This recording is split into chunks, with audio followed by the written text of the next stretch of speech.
mga kaigo, welcome po sa ating YouTube channel na Criminology Talks. Sa mga bago po rito at ngayon lang makapunta sa channel na ito, ako po si Eisenhower, isa pong criminologist at nagdi-discuss po tayo ng topics as long as related po sa criminology and criminal justice. Nag-analyze din tayo ng mga questions na pwedeng makatulong sa mga mag-board exam in the future para ipasa po ang kanilang final challenge para po maging isang professional. Kaya kung ikaw ay hindi pa nakasubscribe, especially kung nasa mundo ka ng criminology, please don't forget to subscribe. Ang pag-uusapan natin mga kaigo is yung mga bagong subjects under ng new curriculum for Bachelor of Science in Criminology. Well, tinatawag natin yan na new curriculum kasi may old curriculum. Ngayon, ang old curriculum na sinasabi natin mga kaigo is provided po yan ng CHED Memorandum Order or CMO number 21 series of 2005. So yung unang policies, standard and guidelines for criminology program ay nagawa pa noong 2005.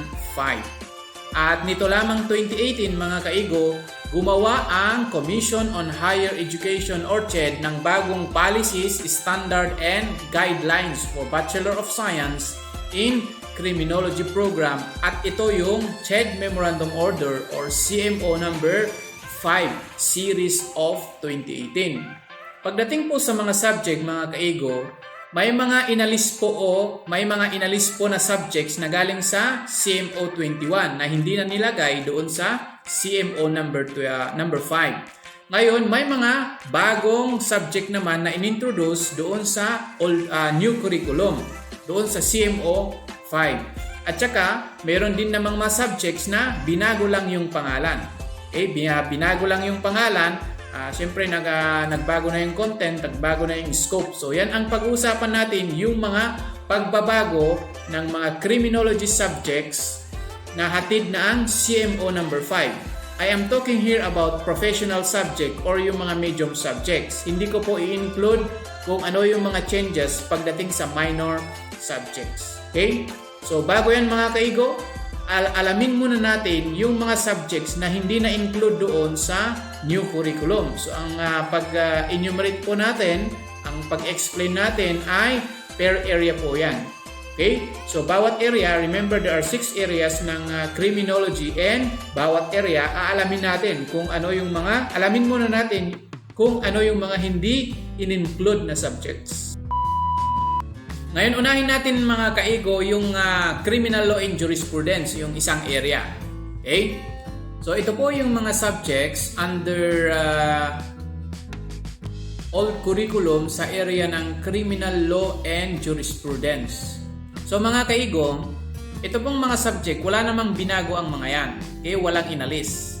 Ngayon, meron lang pagbabago na under criminal procedure and court testimony. Kasi doon po sa old curriculum, nakahiwalay po yung subject na criminal procedure and court testimony. Pero doon po sa new curriculum is pinagsama mo po yan. Naging criminal procedure and court testimony. Ngayon, marami po tayong naririnig na comment tungkol dito, especially yung mga lawyers na nasa academe, bakit daw pinagsama itong subject na ito.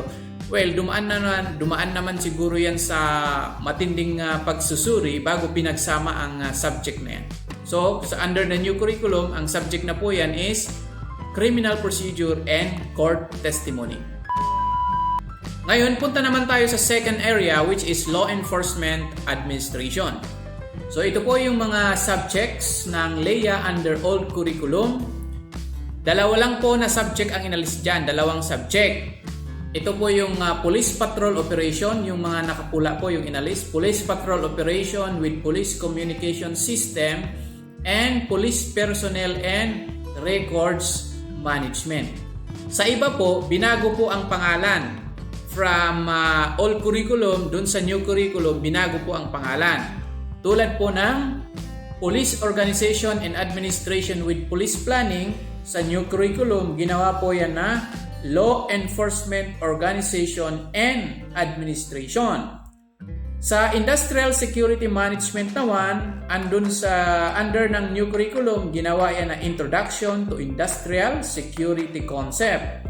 Sa Comparative Police System naman, dun sa new curriculum, ginawang Comparative Models and Policing.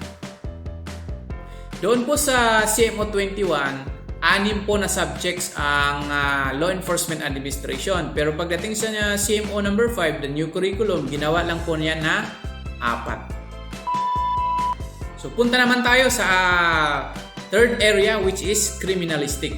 Ngayon mga kaigo, ang criminalistics, pagdating po sa CMO number 5, ginawa po yun na forensic. So tinatawag na ngayon ng from criminalistics to forensic.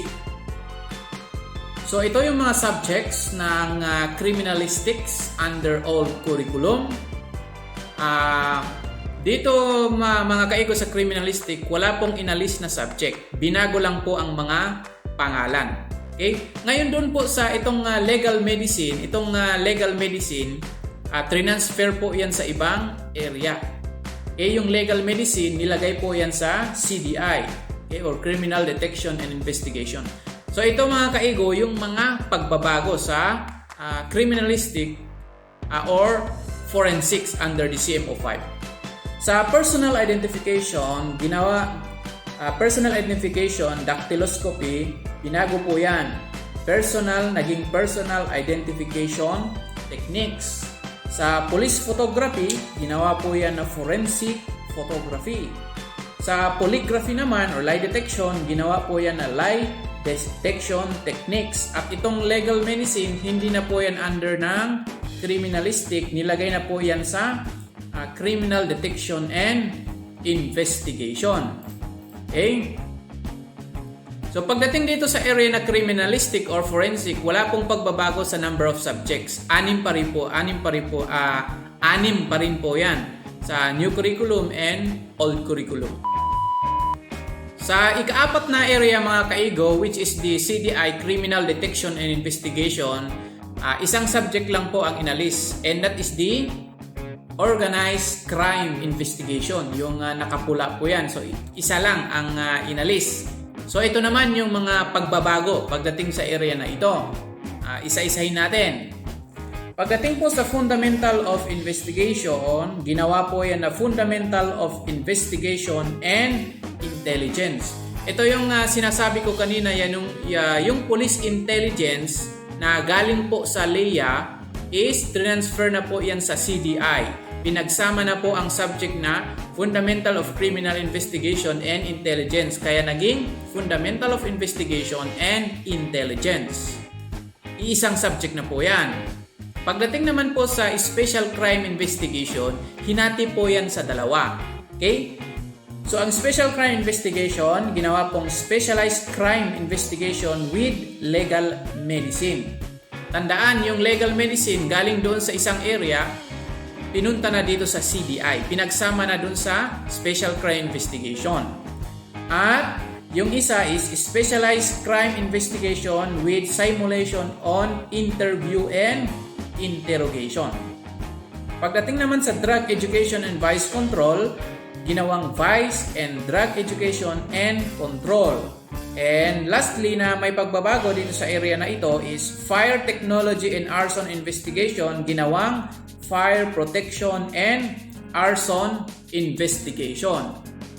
Ngayon, pagdating sa CDI, pagdating naman sa number of subject, dun sa old curriculum, 6 na subject po yan. Pero dun sa new curriculum, naging siyam na. Actually, itong area na ito ang area na may pinakamaraming subject. 9 subjects po ang under nito. Compared noon sa old curriculum na 6 lang. Punta naman tayo mga kaigo sa Sociology of Crime and Ethics. May pagbabago din po yan sa pangalan ng area na yan. So under po sa old curriculum, ito po ay SOCRIME or Sociology of Crime and Ethics. Pero pagdating po sa new curriculum, Criminology na po ang pangalan nito. Ngayon, dito po sa area na ito na Criminology, wala pong inalis na subject na yan. May mga pagbabago nga lang. Okay, so tignan natin. Sa Introduction to Criminology and Sociology of Crime, ginawa po yan na 2 subject. Hinati po yan sa 2. So ito yung Introduction to Criminology at Theories of Crime Causation. Yung mga theories kasi ng crime causation, naka-under na yan doon sa Introduction of Criminology noon sa old curriculum. Pero nilabas yan at ginawang iisang subject. Ang susunod na pagbabago is yung Philippine Criminal Justice System. Transfer na po yan sa CLJ at ginawa po itong Introduction to Philippine Criminal Justice System. Pagdating naman sa Police Ethics and Values, ginawa po yan na Professional Conduct and Ethical Standards. Ngayon, ang maganda dito sa ethics na ito, hindi lang kasi nakafocus sa ethics sa pagiging pulis. So, maganda sa new curriculum kasi professional conduct and ethics. So, ibig sabihin, ituturo sa inyo yung ethic ng isang professional. Kasi pag naging criminologist kayo, you are now a professional. So, hindi lang nakafocus sa pulis. So, maganda ang pagbabago na yan.